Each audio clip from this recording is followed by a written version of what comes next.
directions is called plane surface, right? Plane curve किसको कहेंगे?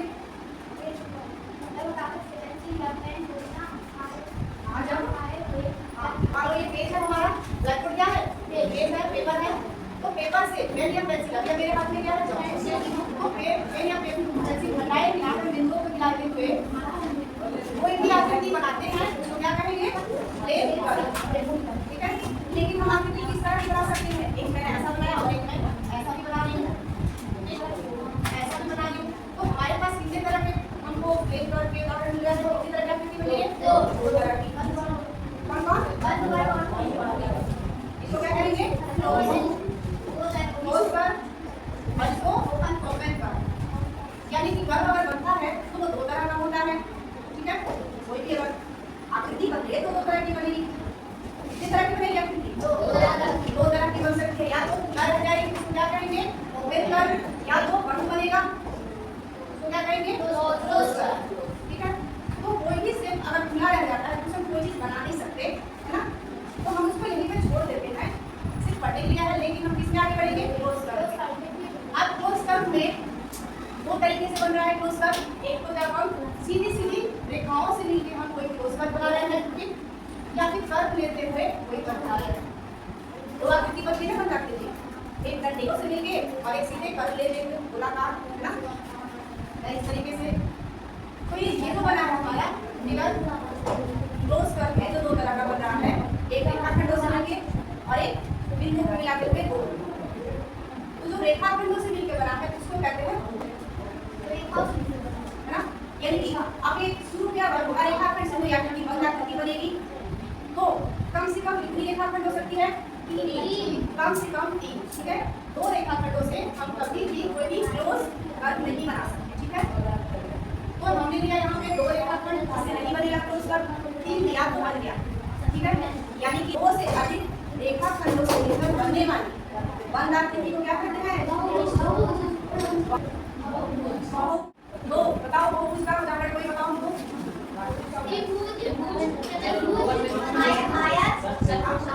आयत, आगे सभी किसके उदाहरण है? अब उनके नाम किस पे डिपेंड करेगा? उनके नंबर ऑफ आर्म्स पे, जितनी खुली भुजाएं हैं उस पर उसका नाम डिपेंड करता है। रेखाखंडों से मिलकर कोई बहुभुज बनता है तो उसका नाम क्या होगा? त्रिभुज। और अगर चार रेखाखंडों से मिलकर एक आकृति बनती है तो उसको क्या कहेंगे? चतुर्भुज। और यदि पांच रेखाखंडों से मिलकर कोई बंद आकृति बनती है, इसका नाम क्या होगा? चतुर्भुज। छह भुजाओं से मिलकर बनने वाली बंद आकृति षटभुज, ठीक है। क्यों? क्योंकि बहुभुज कितने प्रकार के होंगे? दो प्रकार के। कौन कौन? बहुभुज और अवतल, राइट। कितने प्रकार के होंगे बहुभुज? दो प्रकार के। इन दोनों प्रकार में क्या डिफरेंस है? बहुभुज और अवतल बहुभुज।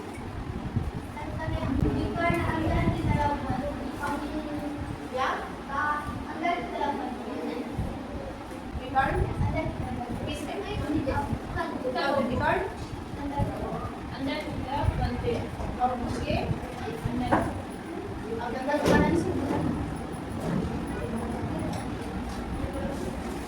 और इसमें विकर्ण कैसा बनता है?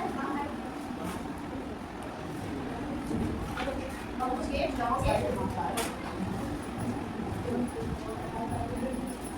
बाहर है। यानी ऊपर और अवतल में डिफरेंशिएट करना हो उनके शेप्स में, तो कैसे डिफरेंशिएट करेंगे? यानी उत्तल से जो बनने वाले हमारे बहुभुज है उनके विकर्ण भुजाओं के क्या होते हैं? अंदर में होते हैं, उसको आप अंदर कहते हैं।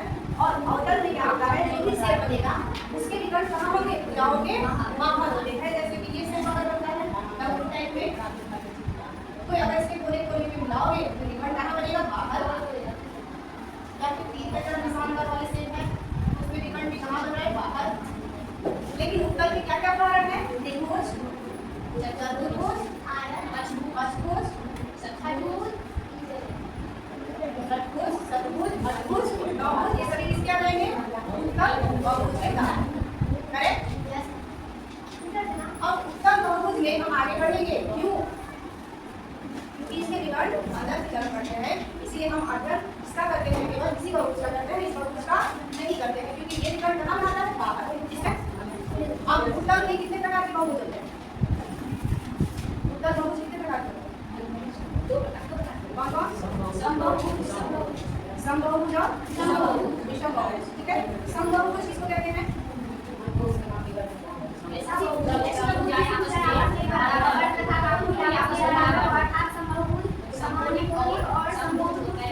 समबाहुभुज क्या होते हैं? समबाहुभुज मतलब समभुज, यानी कि भुजाएं उसकी क्या हो, सभी भुजाओं का मेजरमेंट सेम होना चाहिए। अगर एक का 12 है तो चारों का 12 होगा, पांचों का 12 होगा। और एक चीज मैंने कहा था, कोई शेप बनता है तो जब और एक खंड मिलते हैं, इंक्लाइन होते हैं किसी पॉइंट पर, तो कोण बनाते हैं। ठीक, तो जितनी भुजाएं लेकर वो अपना एक शेप बनाता है, उतना ही वो कोण भी बनाता है। अगर 4 भुज से लेकर कोई शेप बना रहे हैं तो चतुर्भुज करेंगे तो कोण का वैल्यू कितना होगा उसमें? 4, यानी 4 कोण भी बनाएगा। और हर कोण की वैल्यू भी होगी। समभुज में, समबाहुभुज में क्या होता है कि चारों कोण क्या होता है, सेम वैल्यू के होते हैं, यानी इसको कहते हैं समान कोणिक। क्या कहेंगे? समान कोणिक, यानी कि सभी की वैल्यू अगर एक की अगर 90 डिग्री है तो सबकी क्या होगी? 90 90 90। अगर एक की 60 है तो जितने कोण बन रहे हैं सबकी वैल्यू क्या होगी? सेम होगी, 60 60 60। अब ऐसे उदाहरण में दो बताओ जो समबाहुभुज है। बताओ कोई। वर्ग और त्रिभुज को समबाहु त्रिभुज। Very good. तो समबाहु त्रिभुज तीनों भुजाएं आपस में बराबर होती हैं, है ना? समबाहु, बाहु मतलब भुजा या अंश या रेखाखंड, है ना? सम होते हैं, बराबर होते हैं, इसलिए समबाहु क्या हो गया? समभुज हो गया। और कोण की बात करें, ये समान कोणिक है कि नहीं? तो कोणिक क्या होता है? समबाहु में एक कोण का वैल्यू 60 डिग्री होता है, यानी कि तीनों जो कोण होते हैं तो उसमें कितने कोण होंगे? 3। तो तीनों कोणों की वैल्यू क्या होगी? 60 60 60, यानी समान कोणिक भी हो गया। तो समबाहु त्रिभुज किसका उदाहरण हो गया? समबाहुभुज का। दूसरा उदाहरण क्या बताइए? वर्ग। वर्ग में 4 भुजाएं हैं, है ना? ये क्या त्रिभुज का उदाहरण है। लेकिन वर्ग की सभी भुजाएं क्या होती है? बराबर होती हैं, ये पता है, तो समभुज का। दूसरा, कल तुम लोगों से मैं बता निकाल रही थी कि किसी बहुभुज की अगर समभुज है तो उसके बीच आंतरिक कोणों का योग कितना होता है, ये बताइए। कल एक आंतरिक कोण का वैल्यू कितना होता है, ये भी बताइए, है ना? एक आंतरिक कोण, तो वर्ग का कितना आया था? 90 डिग्री। यानी वर्ग का आंतरिक कोण कितना होता है? 90 डिग्री। यानी एक आंतरिक कोण 90 डिग्री है तो चारों का क्या होगा? 90 90 90 90, यानी कि वर्ग की क्या हुआ? समान कोणिक। तो वर्ग और समबाहु त्रिभुज क्या हो गए? उत्तम बहुभुज के जो समबाहुभुज का उदाहरण हो गए। ठीक है, दूसरा था तो ये क्या है? दूसरे टाइप विषम बहुभुज। विषम बहुभुज में बहुत सारे उदाहरण है। आयत है ना? आयत क्या होता है? समान कोणिक तो होता है लेकिन समभुज नहीं होता, है ना? कोण उसके भी कितने होते हैं? 90 90 90 के होते हैं। लेकिन उसकी भुजाएं क्या होती है? लंबाई की भुजा अलग होती है, चौड़ाई की भुजा अलग होती है, दोनों का मेजरमेंट अलग होता है। दैट्स व्हाई क्या हो जाता है? वो विषम बहुभुज का उदाहरण हो जाता है। इस तरीके से ये L है, ये B, देख सकते हो L B की लंबाई कितनी है? छोटी है, किससे? L से। तो दो भुजाओं से मिलकर बनाना है, जो दो अलग-अलग भुजाओं से मिलकर बनाना है, इसीलिए क्या हो जाता है? ये विषम बहुभुज। अब विषम बहुभुज में और भी हो सकते हैं समांतर चतुर्भुज, समचतुर्भुज, समलंब चतुर्भुज। अब हम पढ़ेंगे उत्तल बहुभुज के जो अलग-अलग शेप बन रहे हैं, उसका नाम क्या है? 3 भुजा से बनेगा त्रिभुज, 4 भुजा से बनेगा चतुर्भुज, 5 भुजा से बनेगा पंचभुज। फिलहाल तुमको क्या पढ़ना है? 4 भुजाओं से बनने वाली शेप को पढ़ना है। तो क्या करते हैं? चतुर्भुज।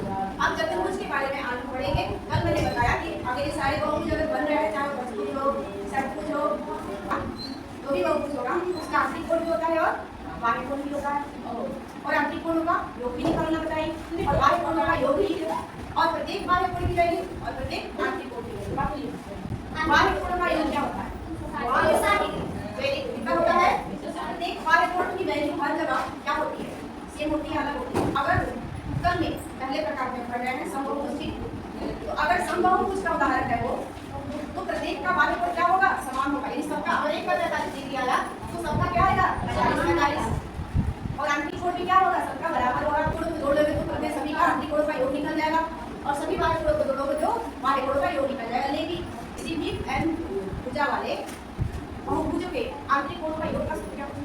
n-2 cos 180 डिग्री, यानी कि n-2 into 180 डिग्री निकलेगा। पहला सबसे छोटा एक कम भुजाओं से मिलकर बनने वाला कोई शेप है, उसका नाम क्या है? त्रिभुज है। प्रत्येक बाह्य कोण का वैल्यू कैसे निकालेंगे?